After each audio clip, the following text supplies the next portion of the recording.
dream I know deep up my feelings for you. Watch. Thank you all so much for joining us on today's news. The headlines: Tinubu's certificate prove alleged forgery beyond reasonable doubt. Supreme Court tests Atiku. Welcome to Reality Latest Gist, your home of news and politics. Thank you so much for joining us. If this is your first time of watching, please do us a favor to subscribe and also like and turn notification bell to get notified when next we drop our video, because I'm sure you don't want to miss out on our trending and latest news happening on social media. You can as well send in your comments and keep the conversation lively on our comment section. To all our subscribers, thank you so much for your massive support. We really do appreciate. To all our viewers out there, feel relaxed, enjoy and stay tuned.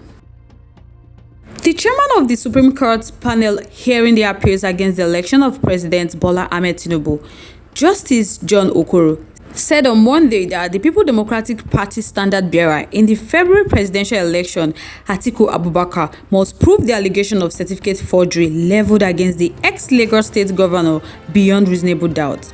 Okoro handed down the admonition during the hearing of the election petition appeals filed by the Atiku and Peter Obi of the Labour Party. He stated this following the submission of the Atiku's head counsel, Chris Uche's son, urging the court to admit the fresh evidence brought by the petitioners. In his bid to nullify Tinubu's victory and prove the allegation that he was not qualified to contest the presidential poll, Atiku had prayed to Chicago District Court to order the Chicago State University to release the president's academic record. The former vice president had accused President Bola Tinubu of falsifying the Chicago State University diploma of Bachelor of Science in Business Administration awarded in 1979 that he submitted to the Independent National Electoral Commission. He demanded a copy of any diploma issued by Chicago State University in 1979. A copy of the diploma the Chicago State University gave to President Bola Tinubu in 1979 and copies of diplomas with the same font, seal signatures and wording awarded to other students that are similar to what Chicago State University awarded to President Bola Ahmed Tinubu in 1979. Atiku's application was opposed by President Bola Tinubu's lawyers, citing privacy concerns even as they considered that only the certificate should be released and not other privileged records. For the academic record, the United States Court ordered the release of the ex-Lagos State Governor's academic record, which Atiku filed in support of his election petition, appeal at the Supreme Court. Addressing the Apex Court on Monday, Uche insisted that the issue of President Bola Tinubu's academic record was a weighty matter and urged the Supreme Court to admit it as fresh evidence. The senior lawyer said the issue involving President Bola Tinubu's certificate is weighty, grave and constitutionally one, which the Supreme Court should admit. That he urged the court to admit the fresh evidence of President Bola Tinubu's academic record from Chicago State University presented by Atiku. He said that the court should take a look at President Bola Tinubu's records and reach a decision devoid of technicality.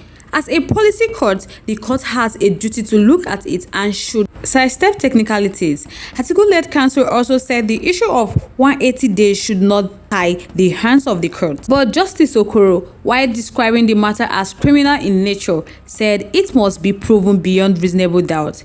He observed that there were two conflicting letters from Chicago State University. According to him, he said one of the letters authenticated the president's certificate and the other discredited it. Another panel member, Justice Emmanuel Agim, observed that the position Atiku was seeking to tender as evidence was done in the chamber of Atiku's lawyer and not in the courtroom. He expected the college to write disclaiming the document in dispute. He said, "Does a stenography has the legal authority to administer oaths? That we are dealing with a matter that touches on national interests."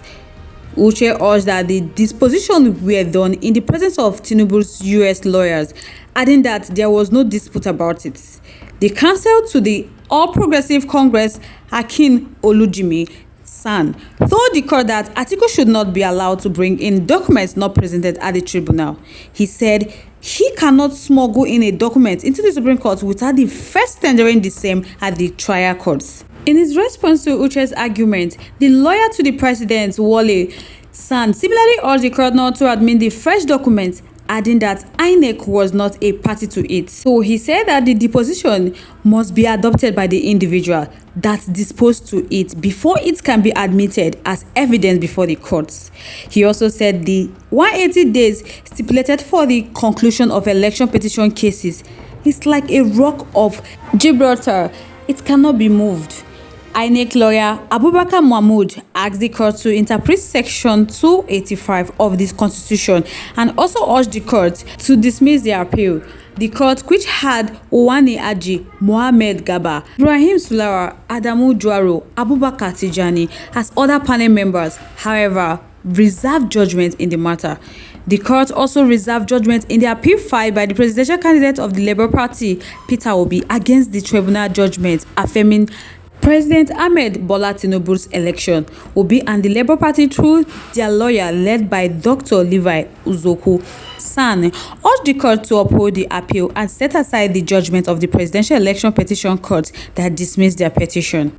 The INEC, President Ahmed Bola Tinubu, and the APC had prayed the court to dismiss the appeal for want of merit. The appeal said it would communicate the judgment date to all the parties. Obi, who came third in the election, had his 51 grounds of appeal, maintained that the Presidential Election Petition Court panel erred in law and thereby reached a wrong conclusion when it dismissed his petition. He alleged that the panel wrongly evaluated the proof of evidence he adduced before it and occasioned a grave miscarriage of justice when it held that he did not specify polling units where irregularities occurred during the election. Obi and the Labour Party further faulted the Presidential Election Petition Court for dismissing their case on the premise that they did not specify the figures of votes or scores that were allegedly suppressed or inflated in favor of President Ahmed Bola Tinubu and the APC. The 7-man panel, led by Okoro, after listening to the submissions of the party involved in the matter, said that the judgment date will be communicated to the parties. The appellate court struck out the appeal by the Allied People Movement seeking to nullify the election of the president. The party had claimed that the placeholder nominated by the president, Ibrahim Masari, was not replaced within 14 days as stipulated by Section 33 of the Electoral Act. The lead counsel for the party, Chukwumachuku Ume, urged that their appeal was not premised on double nomination, which the lower court ruled on, insisting that the vice president, Kashim Shettima, was illegally nominated. But Okoro asked him if the Allied People Movement had anything to gain from the matter. He said, "What will you gain if you win this appeal? There are other appeals that are asking for something substantial. There is nothing to gain but to give us work to do. You are not asking us to put your candidate there as president." The Allied People Movement lawyer applied to withdraw his appeal. The APC, INEC, Ibrahim Masari, and President Tinubu's counsel did not object. Having been withdrawn, the appeal is hereby struck out, Okoro said. So guys, I would like to know your take in this. Let's know your contribution, your opinion, and your thoughts towards this issue. Thank you so much for staying tuned with us. We really do appreciate. On this note, we have come to the end of today's segment. And if you have not subscribed to our YouTube page yet, please do us a favor to subscribe and also like and turn notification bell to get notified when next we drop our video.